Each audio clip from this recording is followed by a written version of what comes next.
Assalamualaikum warahmatullahi wabarakatuh. Selamat berjumpa kembali ya para pejuang cuan dan pejuang sangkutors. Bagaimana nih keadaan kalian semua? Semoga kalian dalam keadaan sehat semua dan saya doakan ya buat kalian jadi orang sukses semua. Amin, mantap ya.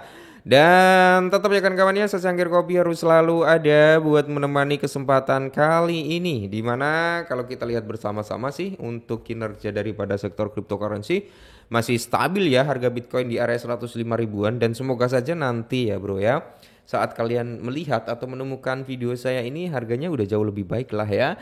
Karena kita juga menunggu event VOMC juga bro ya nanti pada tanggal 17-18 tuh kalau ada informasi pemangkasan suku bunga aja bro. Wah, market ini pasti pemain kripto itu full senyum karena pasti akan berdampak sangat-sangat positif bagi harga Bitcoin dan altcoin kalau ada pemangkasan suku bunga. Itu juga bisa membawa persentase penurunan daripada Bitcoin dominance juga. Nah, untuk kali ini bro, ada sedikit informasi yang cukup menarik nih. Bisa dikatakan ini good news, hot news ya, seperti itu, yaitu tentang Pi Network. Nah, kalau kita lihat dari Pi Network sendiri memang cenderung harganya turun ya bro ya. Harganya turun. Kali ini dia masih bertahan lah di area 0, kepala 6. Intinya dia masih bertahan di area kepala 6 walaupun belum nyampe $1.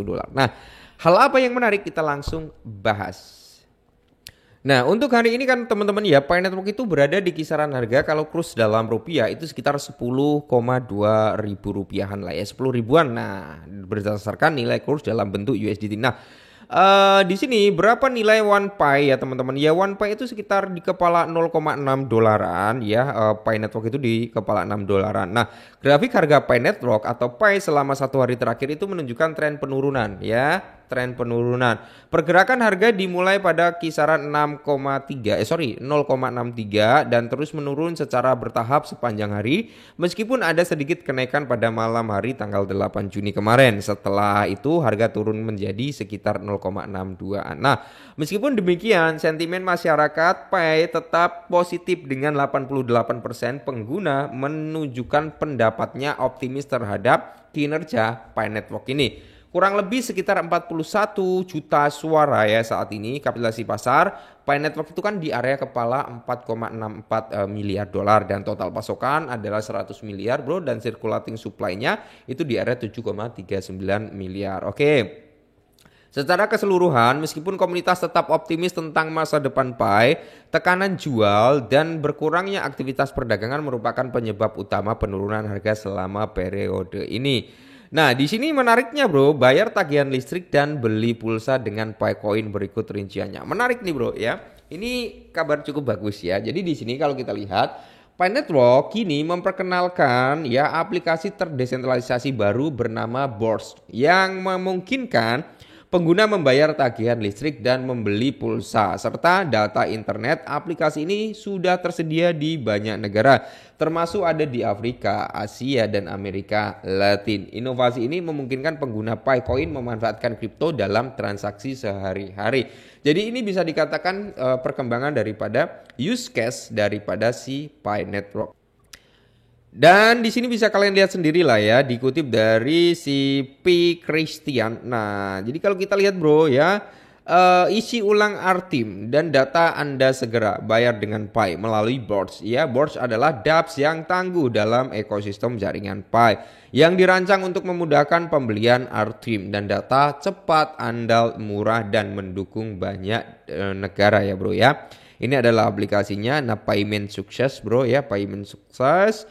Nah, di sini kalian bisa lihat ini adalah cara dia gitu bro ya untuk mencoba ini. Ya kalian bisa cek-cek sendiri lah ya. Dan kalau ini apa ya bisa dikatakan ini perkembangan yang cukup bagus sih bagi Pi Network ya. Perkembangan yang cukup bagus.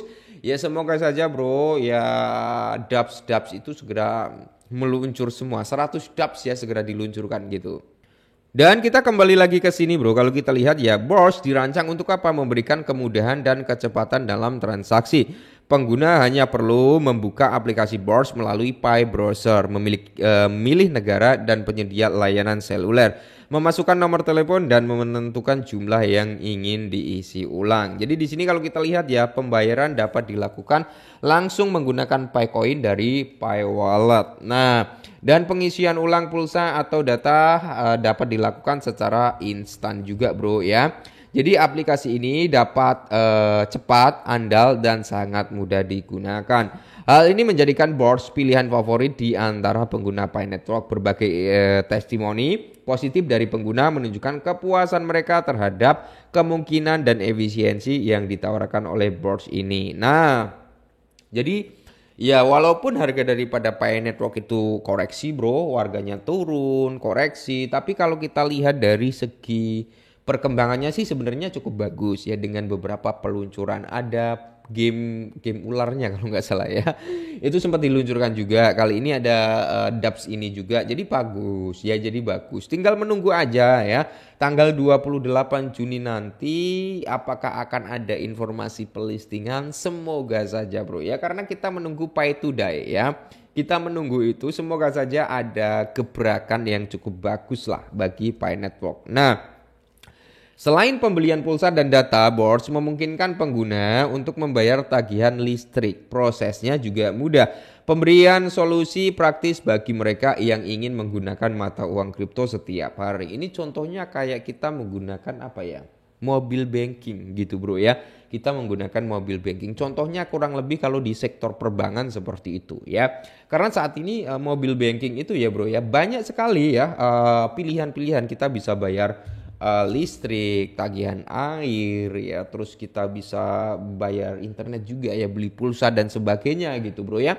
Jadi itu kurang lebih mekanismenya sama. Kalau di dunia perbankan ya mungkin kayak mobil banking, tapi karena di sektor perkriptoan ya seperti ini bro, seperti itu ya.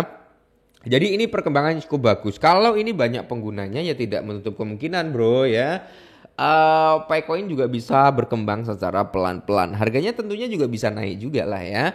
Makanya di sini ya, semisal kalian wah saya udah bosen nih dengan Pi Network bang, saya udah jenuh lah dengan harga saat ini yang stagnan, saya mau jual, boleh bro, mau dijual silakan, nggak masalah ya, nggak ada yang ngelarang. Cuman saran dari saya, kalau kalian ingin ngejual Pi Network itu jangan 100% ya, jangan 100%. Kenapa? Kalau kalian jual 100%, tiba-tiba harga Pi itu naik bro, apa nggak kalang kabut kalian? Kenapa saya jual? Kenapa saya nggak hold gitu loh ya? Penyesalan itu datang di belakangan ya. Boleh kalian jual 80% nggak masalah bro. Sisakan aja 20%. Semisal kalian punya 100 Picoin gitu kan. Jual yang 80 nggak masalah. 20 itu di hold aja ya. Siapa tahu harganya bisa naik lagi. Karena ya kalau kita mengacu gini bro ya. Semisal nih, circulating supply daripada Picoin itu tetap di bawah 10 miliar. Di bawah 10 miliar, kita berbicara di bawah 10 miliar ya. Dan perkembangan daripada Pi Network itu berkembang pesat. Mungkin pelistingan di bursa tier 1 seperti Binance ya.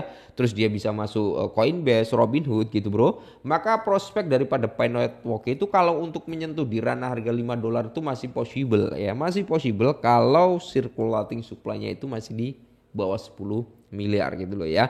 Dan semoga saja di bulan ini bro ada gebrakan listing di Tier 1. Harapannya seperti itu. Oke, ya intinya disclaimer dulu lah ya. Tetap semangat dan salam.